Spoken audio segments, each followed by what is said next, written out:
नमस्कार जी, जय श्री कृष्णा। चलो शुरू करते हैं आज की क्लास। और आज की क्लास में हम जो EMRS दिसंबर 2023 का पेपर है उसके क्वेश्चन डिस्कस करेंगे। पिछली क्लासेस में हमने 40 तक के क्वेश्चन डिस्कस कर चुके थे हम, और यहाँ पर 41 नंबर क्वेश्चन पे आते हैं।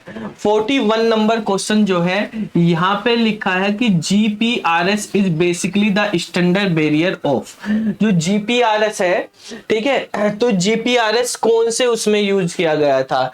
3G टेक्नोलॉजी में आया था, 4G में आया था, 2G में आया था, 2.5G में। GPRS जो है 2G और 3G के बीच में यूज किया जाता था। तो ये जो है 2.5G टेक्नोलॉजी का वेरिएंट है। ठीक है, तो 41 क्वेश्चन का जो आंसर है वो हो जाएगा डी वाला 2.5G टेक्नोलॉजी। ठीक है, GPRS का 42 नंबर क्वेश्चन पे आते हैं। 42 नंबर क्वेश्चन जो है इसमें कहा है, ये भी नेटवर्किंग का क्वेश्चन है कि identify the switching techniques in which the 82 message sent. एक स्विचिंग टेक्निक आपको बतानी है। स्विचिंग टेक्निक क्या होती है? एक होती है सर्किट स्विचिंग, एक होती है पैकेट स्विचिंग, एक होती है हमारे पास मैसेज स्विचिंग। तो इसमें कहा है कि 82 मैसेज सेंड करे गए हैं इन वन गो, एक साथ, but it is divided into smaller piece, यानी उनको छोटे छोटे पार्ट में डिवाइड करके हम भेज रहे हैं। तो जब एक मैसेज को हम छोटे छोटे पार्ट में डिवाइड करते हैं तो वो पार्ट्स जो है, वो पीसीज जो है, वो कहलाते हैं पैकेट्स। यानी हमने मैसेज को किस में डिवाइड कर दिया? पैकेट्स में डिवाइड कर दिया। And they are send individually, उनको इंडिविजुअली अलग अलग पाथ पे वो जा सकते हैं। The piece are given a unique number and address to identify their order at the receiver end। तो क्योंकि वो अलग अलग जा रहे, अलग अलग पाथ से जा रहे, कोई पहले पहुंचेगा कोई बाद में पहुंचेगा, तो उनका ऑर्डर आइडेंटिफाई करने के लिए रिसीवर एंड पे हम हर पैकेट को क्या देते हैं? एक एड्रेस दे देते हैं।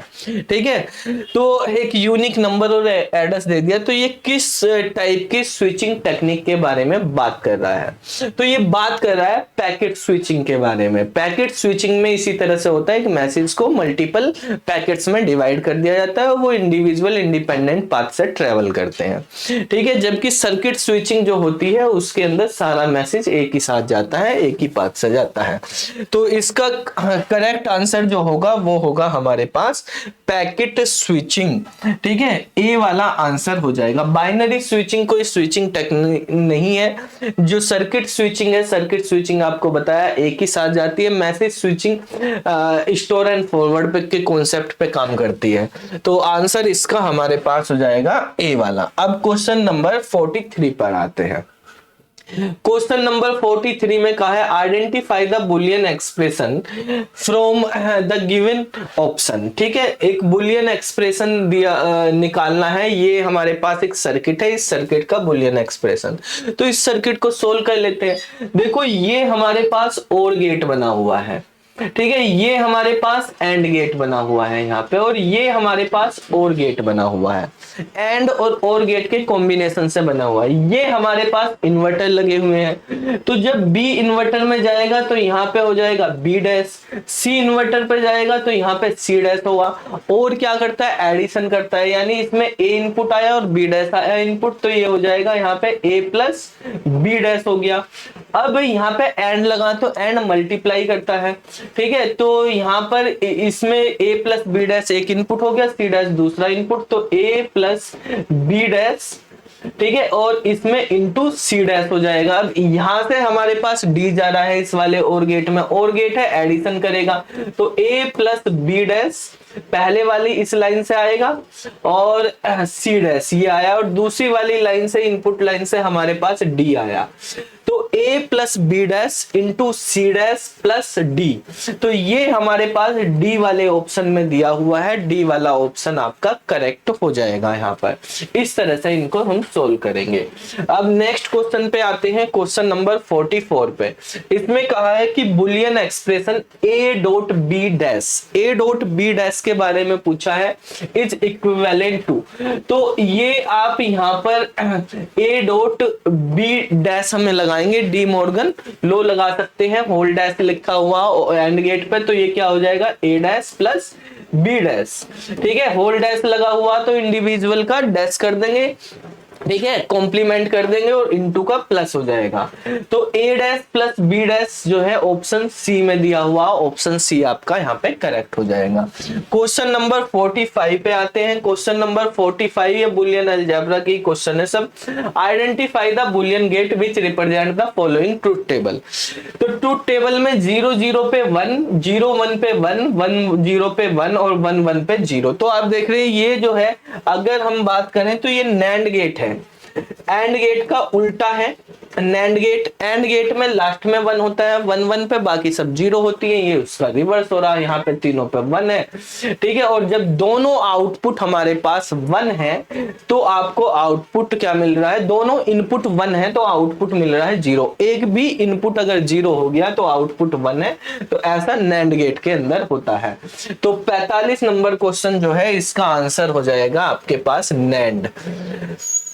तो यहाँ पर हम देख लेते हैं, नैंड हमारे पास ऑप्शन दिया हुआ है यहाँ पर, ऑप्शन बी वाला। ठीक है, तो ऑप्शन बी करेक्ट आंसर हो जाएगा। क्वेश्चन नंबर 46 पे आते हैं। लाइनेक्स के बारे में पूछा है। आप सभी जानते हैं लाइनेक्स एक ऑपरेटिंग सिस्टम होता है और ओपन सोर्स ऑपरेटिंग सिस्टम होता है लाइनेक्स। तो यहाँ पर ऑप्शन ए में कहा कि open source application software, application नहीं होता है, सिस्टम सॉफ्टवेयर होते हैं ये तो ऑपरेटिंग सिस्टम है। Window base application software, window base भी नहीं है, एप्लीकेशन भी नहीं है। ठीक है, प्रोप्राइटरी ऑपरेटिंग सिस्टम भी नहीं है क्योंकि ये तो कम्युनिटी पे चलता है। ठीक है, ओपन सोर्स है, प्रोप्राइटरी नहीं है, फ्री अवेलेबल है, वैसे भी किसी का पब्लिकली चलता है, प्रोप्राइटरी नहीं होता। तो ऑप्शन नंबर डी आपका सही हो जाएगा, ओपन सोर्स ऑपरेटिंग सिस्टम है। ठीक है, किसका गोल है भाई, तो हमारे पास ये ओपन सोर्स ऑपरेटिंग सिस्टम हो जाएगा आंसर 46 का। अब आ जाते हैं 47 पे। 47 है व्हाट इज इंटरप्रेटर।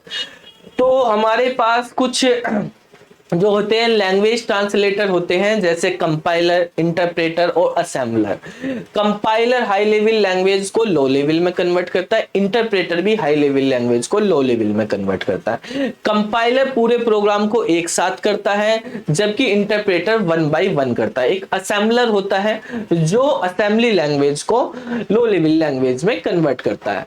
तो यहाँ पर हमारे पास पहला ऑप्शन दिया हुआ है इंटरप्रेटर के रिगार्डिंग आपको बताना कि एक प्रोग्राम होता है that convert whole of a program code into machine language in 1 step. एक स्टेप में तो कंपाइलर करता है, तो ये कंपाइलर के बारे में, इंटरप्रेटर के बारे में नहीं है। बी में कहा है a program that convert a program into machine code line by line as the program is run. तो ये बिल्कुल सही बात है, इंटरप्रेटर के बारे में लाइन बाय लाइन करता है, जैसे ही प्रोग्राम रन होता रहता है लाइन बाय लाइन उसको इंटरप्रेटर जो है मशीन कोड में कन्वर्ट करता रहता है। अब ऑप्शन नंबर सी में आते हैं। यहाँ पे बी वाला ऑप्शन सही हो गया आपका, सी को भी समझ लेते हैं। Program that write instruction to perform, तो इंस्ट्रक्शन लिखता नहीं है, ये तो क्या करता है, ट्रांसलेट करता है, लैंग्वेज ट्रांसलेटर है। A program that convert machine language to high level, नहीं, हाई लेवल को मशीन में करता है, उल्टा है ये तो बी वाला आंसर इसका हो जाएगा। नेक्स्ट क्वेश्चन पे आते हैं।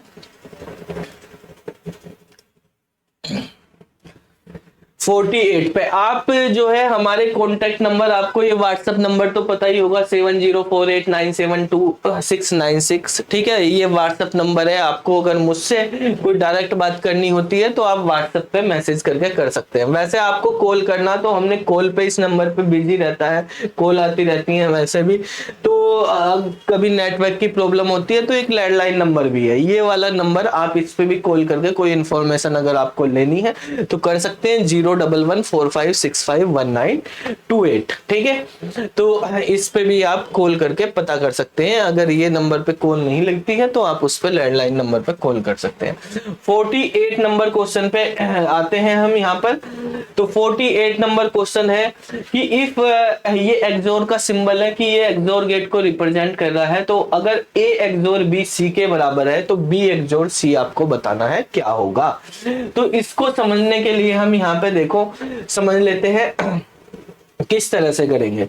अब यहाँ पर मैं आपको देखो इस तरह से लिख लेते हैं। यहाँ पे अगर दिया हुआ है आपको ए एक्सोर बी, ए एक्सोर बी सी के बराबर है, ठीक है, तो आपको क्या बताना है कि भाई बी एक्सोर सी की वैल्यू बतानी क्या होगी, बी एक्सोर सी क्या होगा ये हमें बताना है।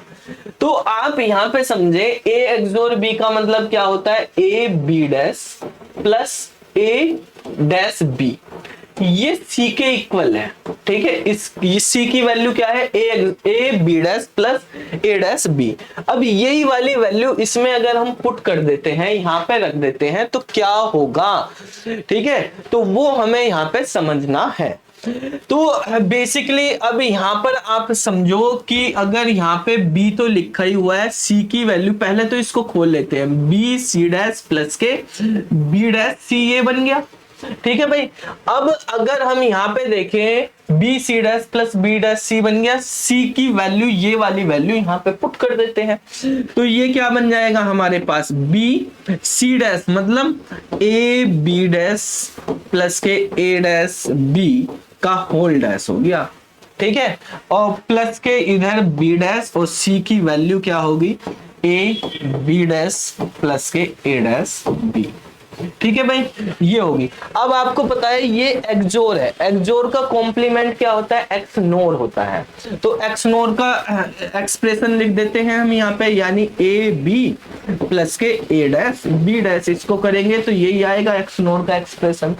इनकी मल्टीप्लाई कर लेते हैं, मल्टीप्लाई करी B dash A B dash plus के A dash B B dash, ये हो गया। ठीक है, इनकी भी मल्टीप्लाई कर लो भाई, तो ये बन जाएगा आपके पास B A B plus B A dash B dash.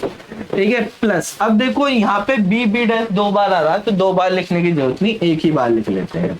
ठीक है, आपको पता होगा ए इक्वल टू ए ही होता है, तो बी डैश को एक बार लिख लिया, ए बी डैश बन गया, प्लस के यहाँ पर बी और बी डैश आ रहा है, ये कैंसिल हो गया, जीरो बन गया, ये खत्म। ठीक है, यहाँ पर हमारे पास देखो इधर भी बी बी डैश आ रहा है, ये भी जीरो बन गया, ये भी खत्म। यहाँ बी बी दो बार है तो एक ही बार लिखेंगे, तो ये बन गया ए बी प्लस के ए बी डैश, ये बन गया। इसमें से ए कॉमन आ जाएगा, ए कॉमन आ गया तो ये बच गया बी प्लस बी डैश, और बी प्लस बी डैश क्या होता है, वन होता है, तो ये बन गया ए इंटू वन, और ए इंटू वन क्या होगा, ए होगा, तो ए आपका आंसर आ जाएगा। यहाँ पर इस तरह से इसको हम सोल्व कर लेंगे। आप देखेंगे यहाँ पर इस क्वेश्चन में, तो इस क्वेश्चन में हमारे पास यहाँ पे ए आंसर दिया हुआ है, ए वाले ऑप्शन में, ये इसका करेक्ट आंसर हो जाएगा। ठीक है, क्वेश्चन नंबर 49 पे चलते हैं। Which of the following memory is non volatile, non volatile memory वो जिसमें डेटा परमानेंट स्टोर हो जाए। तो भाई कैसे मेमोरी, टेम्परेरी मेमोरी होती है, रोम एंड कैश।